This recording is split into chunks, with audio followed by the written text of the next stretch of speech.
देख रहे हैं कर्पूरी ज्योति लाइव। नमो बुधाय। साथियों, आखिर ये भरोसा, ये विश्वास मोदी जी में और बीजेपी के नेताओं में कहां से आता है कि वो कहते हैं अब की बार 300 पार तो 300 पार आ जाती है, और इस बार कह रहे हैं अब की बार 400 पार। तो ये कहने का भरोसा उनमें आता कहां से है? ये कहने का भरोसा उनमें उस ईवीएम से आता है जिस ईवीएम को भारत इलेक्ट्रॉनिक्स लिमिटेड बनाती है, ECIL बनाती है, और उस कंपनी के 7 डायरेक्टर में से 4 डायरेक्टर बीजेपी के पदाधिकारी हैं। जो बीजेपी के 4 पदाधिकारी उस कंपनी के 7 में से 4 डायरेक्टर हैं, वो कंपनी ईवीएम बना रही है, और ईवीएम के अंदर उन्होंने रियल टाइम क्लॉक लगा के रखा हुआ है।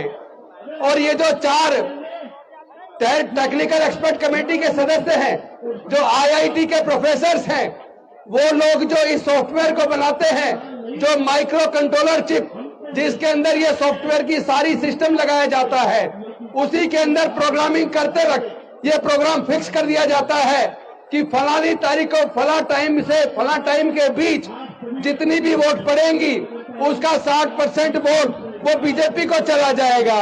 तो फिर आप जितनी मर्जी वोट बीजेपी को हराने के लिए देते रहिए।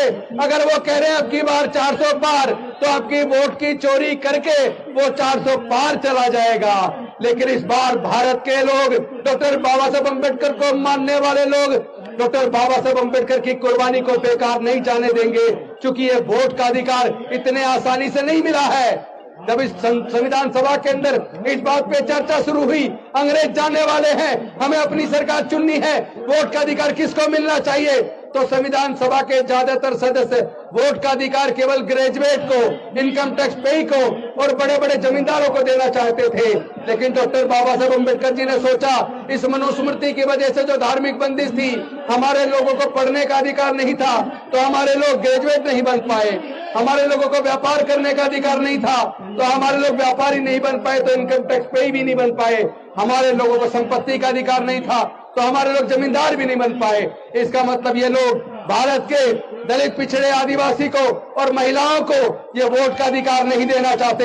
लेकिन डॉक्टर बाबा साहेब अम्बेडकर संविधान सभा के सामने अड़ गए, और इस बात को उन्होंने पूरे संविधान सभा को मानने के लिए मजबूर कर दिया कि भारत में रहने वाले सभी लोगों को, अमीर हो या गरीब हो, स्त्री हो या पुरुष हो, पढ़ा लिखा हो या अनपढ़ हो, सबको एक वोट का अधिकार मिलेगा। वन वोट वन वैल्यू, यानी आपका एक वोट होगा और सबकी वोट की कीमत बराबर होगी। लेकिन ये जो ईवीएम के माध्यम से हमारी वोट की चोरी हो रही है, इस तरीके से ये डॉक्टर बाबा साहब अम्बेडकर की कुर्बानी को बेकार करना चाहते हैं। इतनी आसानी से हमारे पढ़ने के रास्ते इतनी आसानी से नहीं खुले हैं।